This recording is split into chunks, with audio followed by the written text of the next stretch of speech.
Friday Night Nets is brought to you by iWantSmart.com, local HVAC experts.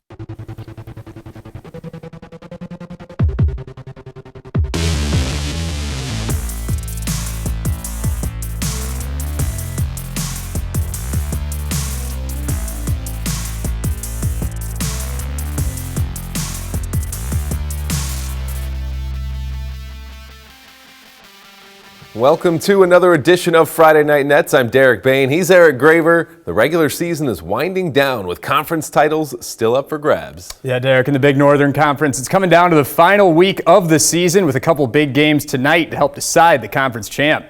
Rockford Christian tied for first coming into the night, taking on a tough Dixon team, and the Dukes coming out strong, starting things out with a 3 from Austin Hicks. He had a nice night out there. This guy's going to be a problem in the Big Northern for a while. Darius Harrington, the sophomore, getting the and one. How about another stud sophomore in this one? You already know who it is, Christian Cummings. He's going to show up every game and drives up, gets a nice layup to his older brother now, and our athlete of the week. A nice pass from Elijah Doherty to the senior. Goes off the glass for the bucket. That puts the Royal Lions up 8 in the second quarter. Right on the next possession now. This time it's Cummings to Doherty, another sophomore in this one. He drills that 3. Heading into the second half now, Isaiah Johnson getting his guys ready on their home court. The Dukes still fighting. Colin Shaner hitting the layup. Pulls the Dukes within 7 in the third quarter. Christian Cummings again. Sometimes you just can't stop him. What a move. 25 points from him tonight. That Rockford Christian gym. Always a great atmosphere out there in the student section. Bringing the energy to the fourth now. Dixon trying to stay in it. Darius Harrington again, another and one.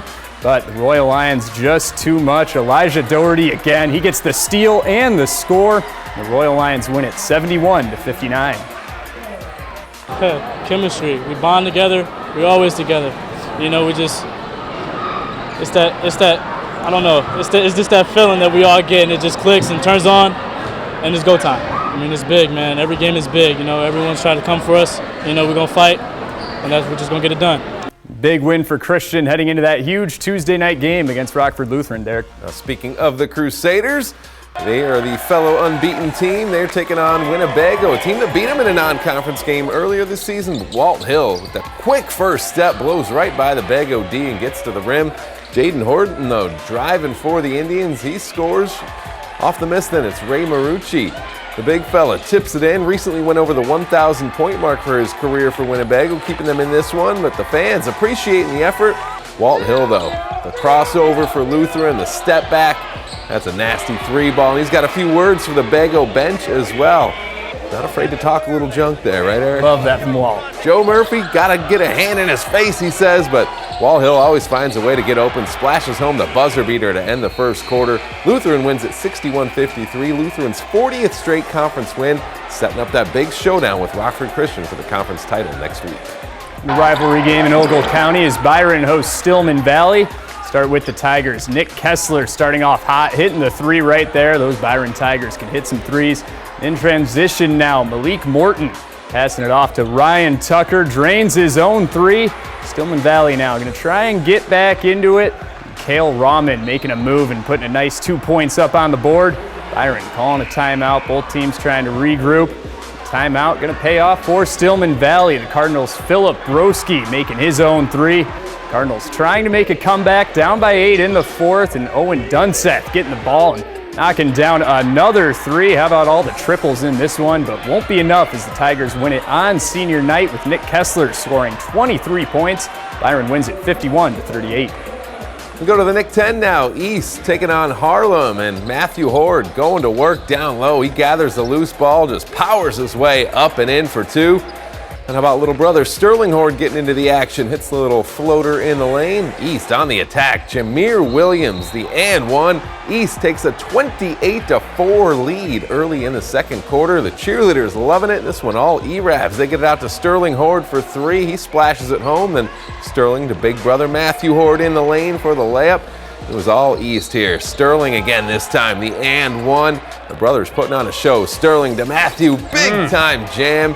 He hammers it home, raising the roof on the way back down. He had 23 in the first half, 27 for the game. How about Carl Harris stepping through? Nice move for a slam of his own as the E-Ravs roll 83-32. To Auburn facing Jefferson in an RPS 205 rivalry game. The Knights getting things started early. Brendan Horton-Lee left open in the corner, buries the corner three. Cheerleaders getting a lot to cheer about so far, and the Knights doing it on both sides. Braden Torrance, big time rejection at the rim.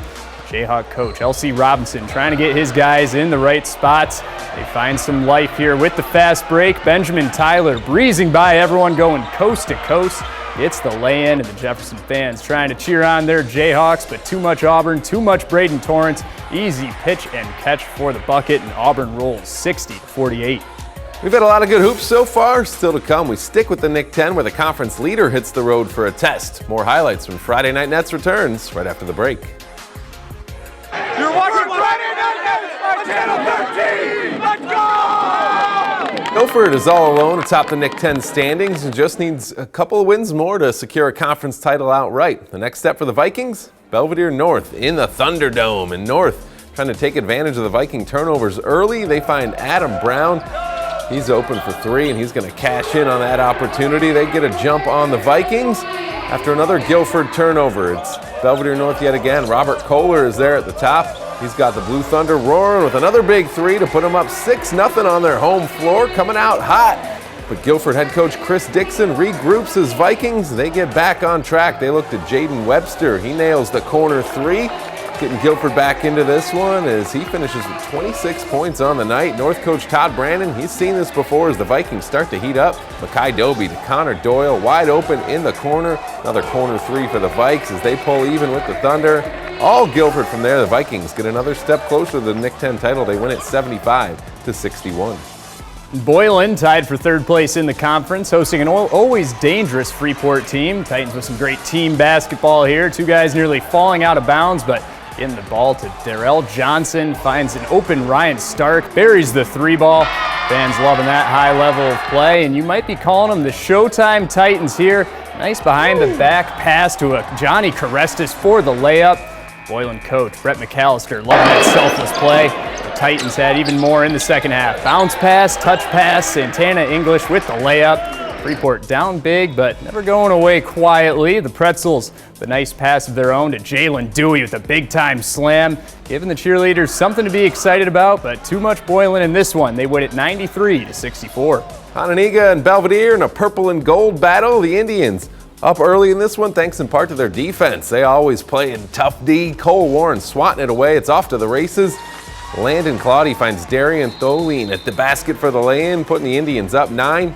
Bucks trying to hang tough. Kyle Jensen finds Jason Dean at the top of the key. He rings up a triple, pulling Belvedere within 6. Brian Kane trying to coach up his Bucks and see if they can get another big win on a Friday night, but Hononegah's offense just too strong in this one. James Schomburg with the corner three. Indians get the double-digit win, 52-42. We've had plenty of good hoops so far. We are not done yet. We're going to check in on some NUIC action, including a couple of rivalries. We'll have highlights when Friday Night Nets returns right after the break. You're watching Friday Night Nets on Channel 13. We head to NUIC country where Pecatonica earned a top seed for the 1A postseason, with the Indians trying to take some momentum against their rivals from just up the road. Durand hosting Pecatonica for some bragging rights in western Winnebago County. Pecatonica with the ball early, and it's Corbin Gann, the big fella, working his way inside for the first bucket of the game. Gotta love those purple and gold shoes, one of each as well. Drew Williams then getting the layup to fall as Peck goes up, and they keep building on that lead. Breon Green using his body. Nice move down low for the big fella. Just saw he committed to play college football as well. Congratulations to him. Shad Kinney getting Durand a bucket, but what a move here from Will Howard, flying through the air to the hoop as he scoops and scores. Pecatonica wins big over Durand, 74-39. Forreston hosting Fulton in some more NUIC action. Forreston starting off with a strong pass to Brendan Greenfield. He finishes that play off, gets the 2 points. Cardinals again, this time to senior Brock Smith. Hits the corner three, nice play. The future Cardinals out at the game, enjoying those points. Fulton now getting in on the action. Check out this play from Dom Kramer, going to the basket with the underhand layup. Heading back to the Steamers now. Pass to Balin Damhoff, putting up the 2. The Steamers steam ahead, and they win it 51-29. And a couple of old rivals, Aquin and Dakota, going head-to-head. We're going to pick this one up late in the game. The Indians leading by 8. It's Braden Kehoe with the nice bucket to extend the Indians' lead. But you can't count out those Bulldogs. Even if it's a little bit of a down year, Adam Allwinder at the 3-ball, pulling this one closer. It's a rivalry game. Allwinder again, another 3. He buries it. The Bulldogs are within 6 now. A little too much Dakota late as Kyle McEllier gets the inside bucket for 2, and Aquin would have to foul late. Hayden Lipka calmly sinking the free throws at the line to put this game away as Dakota hangs on to beat their old rivals 47-43. And we've captured a lot of good high school hoops action tonight. Only one can be our play of the week.